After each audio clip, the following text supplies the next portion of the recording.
வாரும் பரணாவியே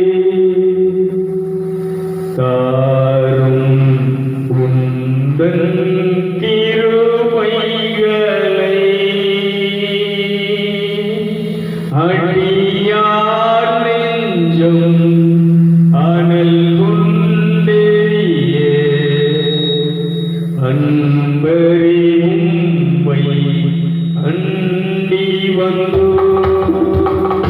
அடியார் நெஞ்சம் அனல் கொண்டேயே அன்பரே உம்மை அண்டி வந்து இந்நேரமே உம்மாவியா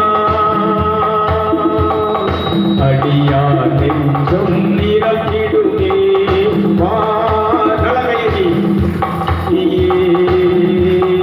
தாரும் உந்தன் திருமைகளை வாரும் பரணாவியே தாரும் உந்தன் திருமைகளை சத்திய ஆவியானவரே நித்திய பாதையை காட்டிடுமே சத்திய ஆவியானவரே நித்திய பாதையை காட்டிடுமே பாவியா நெஞ்சம் அருமை காணு ஆத்தும கண்கள் திறந்திடுமே பாவியா நெஞ்சம் அருமை காணு ஆத்தும கண்கள்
பாபா சந்தரவா எல்லாரும் எங்கி மரபு இதயத்திலிருந்து பேசுங்க, இதயத்திலிருந்து உறவாடுங்க, இதயத்திலிருந்து தேவனோடு ஆவியை சஞ்சரித்துக் கொண்டிருங்கள்.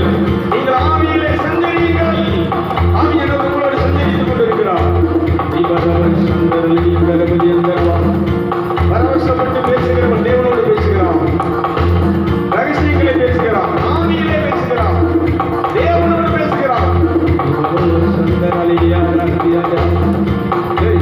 பேசுங்க, ஆவியில உறவாடுங்க, ஆவியில நிக்காதீங்க, கடந்து போ, ஆவியில இன்னும் பயரா.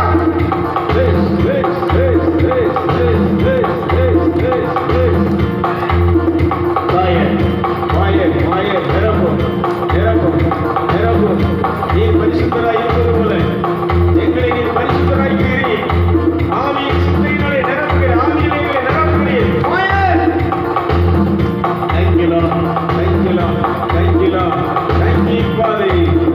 இயேசுவை கொண்டு வருகின்றேன், இயேசுவை கொண்டு வருகின்றேன். கிருபை உண்டாவதாக, தேவ மகிமை உண்டாவதாக, கிருபை உண்டாவதாக, தேவ மகிமை உண்டாவதாக. ஆற்றலும் அல்ல, சக்தியும் அல்ல, ஆவியினாலாகும். ஆற்றலும் அல்ல, சக்தியும் அல்ல, ஆவியினாலாகும். வியாதி வறுமையே நீயம் மாத்திரம், வியாதி வறுமையே நீயம் மாத்திரம். தேவ பிள்ளையின் நிர்மூலமாவாய், தேவ பிள்ளையின் நிர்மூலமாவாய். இயேசுவை கொண்டு வருகின்றேன். Fire, fire, fire, fire, fire, fire, fire. இயேசுவை கொண்டு வருகின்றேன். அற்புதம் நடப்பதாக, கிருபை உண்டாவதாக. ஆற்றலும் அல்ல, சக்தியும் அல்ல, ஆவியினாலாகும். ஆற்றலும் அல்ல, சக்தியும் அல்ல, ஆவியினாலாகும். ஆவியிலே இந்த நிகழ்ச்சியை பார்த்துக் கொண்டிருக்கிற விலையினமானவர்கள், ஞானியுள்ளவர்களே, உங்களுடைய வல்லமையை கட்டவிழ்கிறேன், சுகமளிக்கிற வல்லமையை கட்டவிழ்கிறேன், அற்புதங்களை செய்கிற சக்தியை கட்டவிழ்கிறேன், உதவி செய்யும் ஆற்றலை கட்டவிழ்கிறேன். இப்பொழுது சரீரங்களில் இருந்த வியாதிகள் மறைவதாக, வியாதியின் கிரிகள் அறிந்து போவதாக, வியாதியை உண்டாக்குற பிசாசு போவதில்லை. இந்த சரீரங்களின் குடும்பத்தை விட்டு வெளியேறி போ. வியாதியை, வறுமையை உண்டாக்குற சாத்தானை உன்னை குடும்பத்தின் கிரிகளில் அழிக்கிறேன். இயேசு கிறிஸ்துவின் வல்லமை அழிந்து போ. இயேசுவை கொண்டு வருகிறேன். இந்த நிகழ்ச்சியின் மூலமாக, இந்த யூடியூப்ல பார்க்கிற இந்த நிகழ்ச்சியின் மூலமாக, பேஸ்புக்ல பார்க்கிற இந்த நிகழ்ச்சி, வாட்ஸ்அப்ல பார்க்கிற நிகழ்ச்சியின் மூலமாக குடும்பங்களில் அற்புதம் நடப்பதாக. இந்த சரீரத்தில் தனிப்பட்ட மனிதர்களுக்கு இப்போது அற்புதம் நடப்பதாக, புதுமைகள் நடப்பதாக. தேவனுடைய சுகமளிக்கிற வல்லமை செயல்படட்டும், அற்புதங்களை செய்கிற சக்தி செயல்படட்டும். பிசாசு போவதில்லை. Yes, yes, yes, yes, yes. Fire, fire, fire, fire, fire, fire, fire, fire, fire, fire, fire, fire. இந்த இடத்திலே இந்த ஆராதனையில் கலந்து கொள்கிற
இயேசுவை கொண்டு வருகிறேன்.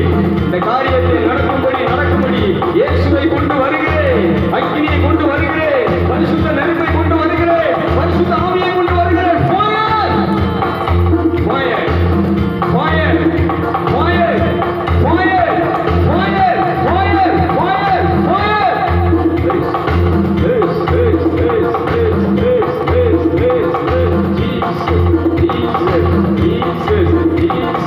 Jesus!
சொல்லுங்கள், ஆவியிலே சொல்லுங்கள். இந்த நாள் எனக்கு ஒரு மகிழ்ச்சி நாள். உள்ளுக்குள்ளே சொல்லுங்கள், இது எனக்கு வெற்றியின் நாள், இந்த ஓய்வு நாள். இந்த விண்ணுலகத்தை மண்ணுலகத்தை படைத்த, இந்த பிரபஞ்சத்தை படைத்த, என்னை படைத்த தெய்வம் என்னை ஆசீர்வதிக்கிற நாள். இந்த 7வது நாள் படைத்த எல்லாவற்றையும் ஆசீர்வதித்தது போல நான் செய்கிற கையின் வேலைகளை அவர் ஆசீர்வதிக்கிற நாள். இந்த நாள் அவருடைய பாதத்தில் இருந்து நான் அவருடைய ஆசீர்வாதத்தை பெற்ற நாள். இந்த நாளுக்காக உங்களுக்கு ஸ்தோத்திரம் செய்கிறேன். பரிசுத்த ஆவியானவரே, இதோ இந்த இடத்திலிருந்து நான் வேலை செய்கிற வாழ்கிற என்னுடைய வீட்டிற்கு, குடும்பத்திற்கு, ஊருக்குள்ளே போகிறேன். ஓநாய்கள் மத்தியிலே போகிறேன். அங்கே நான் அடுத்து இந்த ஒரு வாரம் முழுவதும் உமக்கு சாட்சியாக நான் வாழும்படி உங்களுடைய அபிஷேகம் என்னை வழிநடத்துவதாக. ஆவியானவரே, நீர் என்னை வழிநடத்துவீராக. எனக்கு இந்த அடுத்து நான் ஞாயிற்றுக்கிழமை கூடும் வரை நான் செய்கிற எல்லா காரியத்திலும் வெற்றி அடைகிறேன். வெற்றி என்னுடைய பிறப்புரிமை. வெற்றியை தரும் ஆவியானவர் என் கூட இருக்கிறேன். உம்முடைய வார்த்தையின்படி சத்துரு வெள்ளம் போல வரும்போது ஆவியானவர் வெற்றி கொடி பிடிக்கிறார் என்ற வார்த்தையின்படி நான் செய்கிற எல்லா காரியத்திலும் எனக்கு வெற்றியை தான் நீர் நின்று தருகிறேன். ஏன்னா நீர் தான் என்னை வழிநடத்தி செல்கிறேன். என் குடும்பத்தை நீர் தான் வழிநடத்தி கொண்டிருக்கிறேன். நீர் தான் என்னை படைத்த தகப்பன். நீர் தான் என்னுடைய அப்பா. இயேசுவின் இரத்தத்தால் கழுவப்பட்ட நீதிமான், இயேசுவின் இரத்தத்தால் விலைக்கு வாங்கப்பட்ட நீதிமான், இயேசுவின் இரத்தத்தால் ராஜாக்களாக, அரசுக்குள்ள திருத்துவ கூட்டமாக எங்களை நீர் இப்பொழுது அமர பண்ணியிருக்கிறதற்காக நன்றி சொல்கிறேன். நான் வெறும் சாதாரண மனிதன் அல்ல. நான் ஒரு ஆவி உடல், ஆவி மனிதன். நான் ஆவியிலே பேசிக் கொண்டிருக்கிறேன். இப்பொழுது ஆவியிலே நான் உம்மோடு உரையாடி கொண்டிருக்கிறேன். நான் ஆவியிலே இப்பொழுது உம்மோடு சஞ்சரித்துக் கொண்டிருக்கிறேன். நான் ஆவியிலே நிறைந்து இப்பொழுது நான் உம்மை தொழுது கொண்டிருக்கிறேன். நான் ஆவியிலே நிறைந்து இப்பொழுது உம்மை ஆராதித்துக் கொண்டிருக்கிறேன். நான் ஆவியிலே நான் இப்பொழுது ஞானம் நிறைந்தவனாக இருக்கிறேன். அறிவு நிறைந்தவனாக இருக்கிறேன். தேவ பலன் நிறைந்தவனாக இருக்கிறேன். தேவனுடைய சித்தத்தை அறிகின்ற ஞானத்தை உடையவனாக இருக்கிறேன். படைத்த என் அப்பாவை நீ பேசுகிறதை கேட்கும்படி என் காதுகள் இப்பொழுது திறந்திருக்கிறது, அபிஷேகம் பண்ணப்பட்டிருக்கிறதற்காக நன்றி சொல்லுகிறேன். உம்மை தரிசிக்கும்படி, உம்மை பார்க்கும்படி என் கண் அபிஷேகிக்கப்பட்டிருக்கிறதற்காக நன்றி சொல்லுகிறேன். என் காதுகளையும் கண்களையும் அபிஷேகித்து உம்மை பார்க்கும்படி, நீ பேசுகிறதை கேட்கும்படி நீர் உம்முடைய அபிஷேகத்தை என் மேல் வைத்திருக்கிறேன். ஆவியானவர் என் தலைமையில் இருக்கிறார். என் உடல் முழுவதும் உம்முடைய ஆவியானவர் நிறைந்திருக்கிறார். அபிஷேகம் இப்பொழுது என்னை நிறைத்து ஆராய் பெருக்கெடுத்து ஓடுகிறது. உம்முடைய பிரசனம் இப்பொழுது ஆராய் எனக்குள்ளே பெருக்கெடுத்து ஓடுகிறது. உம்முடைய மகிமை இப்பொழுது ஆராய் எனக்குள்ளே பெருக்கெடுத்து ஓடுகிறது. உம்முடைய அன்பு ஆராய் இப்பொழுது எனக்குள்ளே பெருக்கெடுத்து ஓடுகிறது. உள்ளுக்குள்ளே சொல்லிக்கிட்டே இருங்க. உம்முடைய ஆனந்தம், மகிழ்ச்சி இப்பொழுது எனக்குள்ளே ஆராய் பெருக்கெடுத்து ஓடிக்கொண்டிருக்கிறது. சொல்லுங்க. பொறுமை, சாந்தம், விசுவாசம், தன்னடக்கம் இப்பொழுது எனக்குள்ளே செயல்பட்டு கொண்டிருக்கிறது. என்ன நடந்தாலும் பொறுமையாக இருப்பேன். என்ன நடந்தாலும் பொறுமையினாலே நான் அதை மேற்கொள்வேன். யார் என்ன பேசினாலும் மௌனமாக இருந்து அதிலே நான் வெற்றி காண்பேன், வெற்றி கொள்வேன். நான் ஆவியின் கனிகளை கொண்டு நான் நடப்பேன். ஆவியின் கனிகளை கொண்டு நான் வாழ்வேன். இனி நான் ஆவி மனிதன் என்பதை இந்த உலகத்தில் காட்டுவேன். பரிசுத்த ஆவியானவரே, உம்முடைய அபிஷேகம், உம்முடைய நெருப்பின் ஞானஸ்நானம் என்னை இந்த உலகத்திலே சாட்சியுள்ளவனாக என்னை வழிநடத்தி கொண்டிருக்கிறது. நான் எல்லா இடத்திலும் சாட்சியுள்ளவனாக நடந்து கொண்டிருக்கிறேன். என் நடை, என் உடை, என் பாவனை, என் தோற்றம், என் செயல்கள் அனைத்தும் உம்முடைய சாயல், உம்முடைய தெய்வீக சாயல் இதை வெளிப்படுத்தி கொண்டிருக்கிறது. நீர் பரிசுத்தராய் இருப்பது போல இயேசு இப்பொழுது என்னை பரிசுத்தமாக்கி இருக்கிறார், நீதிமானாக்கி இருக்கிறார். இப்பொழுது நான் இயேசுவின் இரத்தத்தால் நீதிமான், இயேசுவின் இரத்தத்தால் கழுவப்பட்ட நீதிமான், இயேசுவின் இரத்தத்தால் பரிசுத்தமாக்கப்பட்ட நீதிமான், இயேசுவின் இரத்தத்தால் கழுவப்பட்டு நீதிமானாக உமக்கு முன்பாக நான் நிற்கும்படி, உம்மோடு பேசும்படி, உம்மை தரிசிக்கும்படி, உம்மையோடு உறவாடும்படி மாசற்ற விலையேறப்பட்ட இயேசுவின் இரத்தம்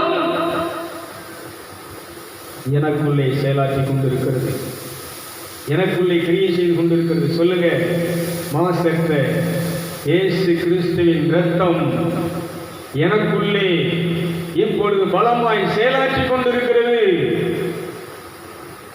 பிசாசின் கிரியைகளை அழித்துக் கொண்டிருக்கிறது, மாம்சத்தினுடைய கிரியைகளை தன்மைகளை அழித்துக் கொண்டிருக்கிறது.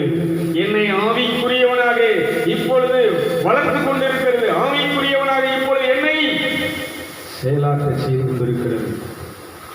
லெஸ் லெஸ் லெஸ் லெஸ் ஃபயர் ஃபயர் ஃபயர். நிச்சயத்திற்கு சுதந்திரம் உள்ளவர்களாய் வாசல்களின் வழியாய் அந்த நகரத்திற்குள் பரலோகத்துக்குள் பிரவேசிக்கும்படி செம்மறி புருவையின் ஆட்டுக்குட்டியின் இரத்தம் நம்முடைய வஸ்திரங்களை கழுவி பரிசுத்தமாக்கி இருக்கிறது. கைத்தட்டுகளமாக நல்ல இதை பயன்படுத்தணும். சும்மா தொந்தரம் ஆண்டவரே, அதை செய்ய ஆண்டவரே, தர ஆண்டவரே, கஷ்டப்படுத ஆண்டவரே எல்லாம் விட்டுட்டு இந்த மாதிரி இந்த வார்த்தைகள், இது ஆவியினாலே யோவானுக்கு வெளிப்படுத்தப்பட்ட வார்த்தைகள். இதை காட்சியாக பார்த்தவர் சொல்கிறாரு, அந்த நகரத்திற்குள்ளே பரலோகத்திற்குள்ளே இந்த பரிசுத்த நகரத்துக்குள்ளே தேவனுக்கு முன்பாக நீ நிற்கிறதற்கு உன்னுடைய வஸ்திரங்களை, வஸ்திரங்கள் சொன்னால் அந்த சட்டை கிடையாது, நம்ம உடம்பு உள்ளே இருக்கக்கூடிய ஆவியின் உடல், இதை என்ன செய்யுன்னு சொன்னால் அவருடைய அந்த மாசற்ற இரத்தம் கிறிஸ்துவின் செம்மறி ஆட்டுக்குட்டியானவருடைய அந்த பரிசுத்தமான இரத்தம் நம்மளை கழுவி எங்கே கொண்டு இருக்கிறது? கடவுளுக்கு முன்பாக பார்க்கும்படி, தரிசிக்கும்படி, தொழுகும்படி, அவரோடு உறவாடும்படி இந்த இரத்தம் நம்மளை நிலைநிறுத்தியிருக்கிறது. நல்லா கை தட்டுங்களை பார்ப்போம், கரங்களை தட்டி. இதைத்தான் 1 பேதுரு 1 அதிகாரம் 19ஆம் வசனம் சொல்லுகிறது. விலையேற பெற்ற இரத்தம், மாசற்ற விலையேறப்பட்ட இயேசு இரத்தம். அந்த இரத்தம் என்ன விலைக்கு வாங்கியிருக்கு. அதனால இந்த உலகத்தில் இருக்கக்கூடிய எல்லாரும் வச்சிருக்கக்கூடிய பணத்தை, தங்கத்தை, சொத்தை, இந்த பிரபஞ்சம் படைப்பு அனைத்தையும் கொண்டாந்து அதை விலைக்கு வாங்கணும்னு அதை கொண்டாந்து வச்சாலும் இந்த இரத்தத்தை விலைக்கு வாங்க முடியாது. கைதிகளப்பா, அவ்வளோ பெரிய விலை மதிக்க முடியாத இரத்தம். இது உன் மைண்டில் இருக்கணும். ஏய் சாத்தானே, இந்த உலகத்தில் யாராவது உன்னை ஏமாற்றி, உன்னை யாராவது கவுக்கணும், இல்லை உன்னை பழி வாங்கணும், உன்னை தண்டிக்கணும், உன்னை அடிக்கணும்னு நினைச்சா நீ சொல்லணும், விலையேறப்பட்ட இரத்தத்தினாலே நான் விலைக்கு என்ன செய்யப்பட்டிருக்கிறேன். ஆயுதங்கள், உன்னுடைய திட்டங்கள், உன்னுடைய சக்திகள் எதுவாக இருந்தாலும் எனக்கு முன்னால் அது என்ன செய்ய முடியாது, செயல்பட முடியாது. எல்லாம் செயலிழந்து ஒன்றுமெல்லாம் போயிடும். கைதுகளை பார்ப்போம். பண்ணுவீங்களா? இது பண்ணணும். இது அப்படி இதெல்லாம் கோயிலில் நடக்காது, செவக்கூடுதலில் நடக்காது, திருவிழாவில் நடக்காது, கோயில் கூடையில் நடக்காது. நீ இந்துக்காரங்களாக இருந்தாலும் சரி, ஆட்சிக்காரங்களாக இருந்தாலும் சரி, பந்தேகஸ்தக்காரங்களாக இருந்தாலும் சரி, சபையில் இப்படிப்பட்ட ஒரு நிகழ்வு நிச்சயாது. இந்த தொழுகையே கிடையாதுங்க. தொழுகை இல்லைனாலே நீ என்ன கிடையாது. அங்கே பரலோகத்தில் அவரை என்ன செய்து கொண்டு இருக்கிறார்கள், இரவும் பகலும் அவரை தொழுது ஆராதித்து கொண்டிருக்கிறார்கள். கைதிகளை பார்ப்போம். நீ இங்கே தொழலைன்னா அங்கே போய் எரிச்சு, உன் ஆன்மா அங்கே எரிச்சியாது, ஆவி எரிச்சு அங்கே சொல்ல முடியாது. அதனால இஸ்லாமியர்கள் ஆவியில தொழுதாங்களே, ஆனால் தொழுக பண்ணிட்டு இருக்கிறாங்க. அவங்க ஒரே ஒரு விஷயத்தை இது பண்ணா போதும், இந்த பரிசுத்த ஆவியின் அபிஷேகத்தை, ஞானஸ்நானத்தை இந்த மாதிரி காத்திருந்து பெற்று இந்த தொழுக பொண்ணானா அவங்களை ஜெயிக்கிறதுக்கு, அழிக்கிறதுக்கு இந்த உலகத்தில் யாருமே இல்லை. எவ்வளவு பெரிய நாடு திறந்து வந்தாலும் இஸ்ரேலை இந்த உலகமே சேர்ந்து இது பண்ணாலும் என்ன செய்ய முடியாது. ஏன்னா அது தேவனுடைய சந்ததி. பிரைஸலா ஒரு அழிலே சொல்லுங்களேன். தேவனுடைய சந்ததினா யாருன்னா இந்த மாதிரி இந்த சுவிசேஷம், அதனால கவனிச்சு இந்த சுவிசேஷம் நான் சொல்கிறது சுவிசேஷம் இது ஆவியினாலே அறிவிக்கப்பட வேண்டும். சும்மா ஏதோ நான் பைபிள் காலேஜில் படித்தேன், அங்கே இது பண்ணி கொடுத்தாங்க, கிளாஸ் எடுத்தாங்க, அந்த கிளாஸில் சொல்லி கொடுத்து பள்ளிக்கூடத்தில் படிக்கிற மாதிரி நீ படிச்சுட்டு வந்து பாஸ்டர்னு சொல்லிட்டு நீ ஊழியர் வந்து சபை நடத்தணும்னா இது நடத்த முடியாது. இதைத்தான் 1 பேதுரு 1:12 சொல்கிறது, உன்னதத்திலிருந்து வரக்கூடிய பரிசுத்த ஆவியினாலே வல்லமையினாலே நிறைந்து அவர்கள் இந்த சுவிசேஷத்தை அறிவித்தார்கள். இந்த சுவிசேஷத்தை தேவதூதர்களும் கேட்டு அவர்கள் சந்தோஷப்பட்டு மகிழ்ச்சி அடைந்தார்கள். கைதிகளை பார்ப்போம். அதனால் எல்லாம் அபிஷேகத்தில் தான் இருக்குது. அதனால் காத்துருங்க, அமைதியாக இருங்க, இந்த புலம்பதை விடுங்க. இந்த மாம்சத்தில் என்ன செய்கிறது, கரையிறது, கத்துறது, திட்டுறது, முன்முறுக்கிறது, முறுமுறுக்கிறதுலாம் விட்டுட்டு ஆவியில் என்ன செய்யுங்கன்னா, நான் இப்பொழுது உம்மோடு இருக்கிறேன், உம்மிடத்தில் இந்த காரியத்தை வைக்கிறேன். தெய்வமே, நீ இதை மாற்ற வல்லவர். உம்மால் செய்யக்கூடாத அதிசயம் ஒன்றும், தேவனால் கூடாத காரியம் ஒன்றும் இல்லை. என் சத்துருக்களை நீர் அழித்து எனக்கு என்ன செய்கிறேன், வெற்றி கொடியை பிடிக்கிறேன். கைதிகளமா நல்ல கரங்களை கட்டி ஆகிய சொல்வார், எதிரிகள் முன்னால் ஒரு பந்தியை ஆயத்தப்படுத்தி என் தலையை எண்ணெயினால் அபிஷேகம் செய்து என் பாத்திரம் நிரம்பி வழியை செய்கிறேன். பேசலாம் இல்லை, எல்லாருடைய பாத்திரம் நிரம்பி வழியன்னா அந்த மாம்சத்துக்கு தெரிகிற அழிங்க. இந்த மாம்சத்தில் வாழ்கிறத விடுங்க, மாம்சத்தில் பேசுகிறத என்ன செய்யுங்க, நிறுத்து. இல்லை அப்படின்னா இதனுடைய விளைவு என்ன செய்யும், மாம்ச சிந்தை மரணம். பைபிள் சொல்லு, கடவுளுடைய வார்த்தையை பற்றி எழுதுகிறார்னா அங்கே பவுல் எழுதுகிறார், மாம்ச சிந்தை மரணம், ஆவியின் சிந்தையோ ஜீவனும் சமாதானம். தேவன் ஒரு மனுஷனை, ஒரு பாவத்தை போய்க்கு நீதிமனாக்கி ரட்சித்து அவர் பரலோகத்தில் வைக்க அவருக்கு ஆற்றல் உள்ளவர், சக்தி உள்ளவராக இருக்கிறார். பேசலாம். நான் பார்த்திவன் அவன் பாவி, அவன் குடிகாரன், அவன் மோசமானவன் அப்படின்னா அவனை ரட்சிக்கிறதுக்காக, அவனை விடுவிக்கிறதுக்காக, அவனை பரலோகத்தில் சேர்க்கிறதுக்காக இயேசு இந்த உலகத்திலே பாடுபட்டார். பாவிகளை ரட்சிக்கவே இயேசு இந்த உலகத்துக்கு வந்தார். கைவிட்டுகளை பார்ப்போம். நீ எப்படி அவன் மோசமானவன், அவன் கெட்டவன், அவன் அயோக்கியன், அவன் பாவி, அவன் ஏமாத்துக்காரன், நீ எப்படி சொல்லலாம்? இவ்வளோ பண்ணவனே நான் ஒன்று சொல்லாமல் உட்காந்துருக்கேன். ஏன்னா இதான் இதை சொல்லி நான் என்ன செய்யக்கூடாது. ஒருவேளை அவன் மனம் திரும்பி என்னத்தையாவது இது பண்ணி அவன் கொண்டாந்து என்ன செஞ்சிடுவான், என்னத்தையாவது பண்ணிட்டு போயிட்டானா, அவனை சபிச்சவன், அவனை குற்றம் சொன்னவன், அவனை தப்பாக பேசினா நான் என்ன ஆயிடுவேன், ரோதியாக பேசலோ இல்லையா, இவங்கதான் விளங்கலையா? அதனால் நானும் என்னை சார்ந்தவர்களும் ஆவியிலே வளர்ந்து ஆவியிலே நிறைந்து அந்த உன்னதத்துக்குரிய அந்த வாழ்வை அடைய வேண்டும் என்று சொல்லி ஊழியத்துக்கு தன்னை அர்ப்பணித்து, வாழ்க்கையை அர்ப்பணித்து ஊழியத்தை செய்து கொண்டிருக்கிறேன். பேசலாம் இல்லையா? ஒரே ஒரு நோக்கம், நீங்கள்லாம் என்ன செய்யணும் சொல்லுங்கள். ரட்சிக்கப்பட்டு இயேசுக்கால் கழுவப்பட்டு நீதிமனாக்கப்பட்ட பரிசுத்தமான அபிஷேகத்தை பற்றி எங்கே வந்து சேரணும்?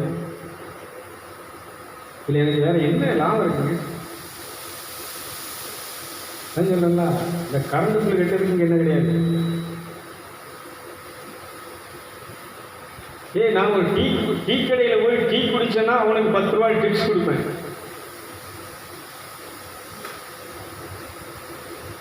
ஒரு 2 இட்லி சாப்பிடுவேன், இல்லைன்னா 1 சப்பாத்தி சாப்பிடுவேன், 10 ரூபாய் டிப்ஸ் கொடுத்துட்டு வருவேன். ஆனால் நம்ம சர்ச்சைக்கு வர்றோம், வாழ்க்கை அர்ப்பணிச்சு கடவுளுக்காகவும் வரக்கூடிய மக்களுக்காக ஊழியம் செய்கிறாங்க. நமக்கு இங்கே உண்டியல் என்ன உள்ளது? நான் சிந்திக்கிறதுக்காக சொல்கிறேன். நான் எல்லாமே கடவுள் தான் என்ன நடக்கிறாரு அது சொல்லலாம். இன்றைக்கி நான் என்ன நினைக்கிறேனோ அத்தனையும் நடந்துருக்கு. நான் இதை ஏன் சொல்ல வர்றேன் அப்படின்னு சொன்னால், ஒரு விஷயத்தை நீங்கள் புரிஞ்சுக்கணும். தர்மங்கள், தானங்கள், ஆவியில் கேளு என்ன பண்ணணும், இந்த வருமானத்தை என்ன பண்ணணும். இன்றைக்கி பார்த்தீங்கன்னா ஒரு 1000 ரூபா 2000 ரூபா கொண்டாந்து கொடுத்தானா உடனே கேட்பேன், என்னப்பா பண்ணணும். போன வாரம் இந்த மில்ட்ரி நிக்கலேமுக்கா வீட்டில் இந்த வாரம் தான் 2வது வாரம் தான் 3வது வாரம் தான் நினச்சி வரனா அந்த காணிக்கை தசவன போகிறது கொண்டாந்து கொடுப்பேன். போன 1ஆம் தேதி அன்னைக்கு காலையில் 7:30 மணிக்கு வந்து நிற்கிறாரு, பாலையும் ரூபாயை கொடுத்து. ஏன்னா அதுக்கு முதல்ல தான் சார் பேசுகிறாரு, பிரதர் கொஞ்சம் எமர்ஜென்சி இருக்குது பார்க்குறேன் சார். இன்றைக்கி ஞாயிற்றுக்கிழமை 1ஆம் தேதி இந்த அலைநேரி அம்மா தான் 500 ரூபா கொடுக்கும். ஒரு 500 ரூபா தான் வரும். கூடுதல் என்னன்னு பார்ப்போம் சார் அப்படின்ட்டு மேலே ஆண்டவரே நீங்கள் தான் என்ன செய்யணும். ஏன்னா யார்த்தையும் மனுஷங்கிட்ட கேட்டு என்ன செய்யாது, கிடைக்காது. நைட்டில் சொல்லிட்டு காலையில் எந்திரிச்சு அப்போ தான் என்ன செய்கிறேன்னா அதை எடுத்து வச்சுட்டு இருக்கிறேன். இவர் பைக்கில் வந்து ஸ்கூட்டியை கொண்டாந்து நிறுத்திட்டு என்ன செய்கிறார், பிரதர் பிரைஸ்லாம் மாடு பால் இனிச்சு சீப்பால் முதல் நாள் அங்கே கொடுத்துட்டேன், பால் கொண்டு வந்தேன் அப்படின்னாரு. சரி வாங்க அப்படின்னு பார்த்தா உள்ளே போய் அந்த மேரேஜ் அன்னைக்கு முதல் நாள் அன்னைக்கு தான் வந்தாங்க சனிக்கிழமை. இந்த பழம் கொண்டு வந்துடுச்சு. இந்த பழத்தை எடுத்துக்கிட்டு உள்ளே போகிறேன். இவர் உள்ளே வராரு. உள்ளே வராரு பார்த்தா பாக்கி இருந்து ரூபாய் எடுக்கிறார். 3000 ரூபாய்க்கு கையில் அடிச்சிடார். ஒருத்தர் அப்போ ஐயா அவர் சாப்பிட்டு சும்மா போட்டு விட்டுட்டு சார் 2வது வாரம் 3வது வாரம் கொடுக்குறாள், இன்றைக்கி 1ஆம் தேதி கொண்டாந்து கொடுத்துருக்கிறாரு. காரணம் ஆவியிலே இருதயத்திலே பேசும்போது ஆண்டவர் யாரோடு செயல்படுகிறாரோ அவங்கள மூலமாக அந்த காரியத்தை செய்தார் சார். கைவிட்டுக்கிழமை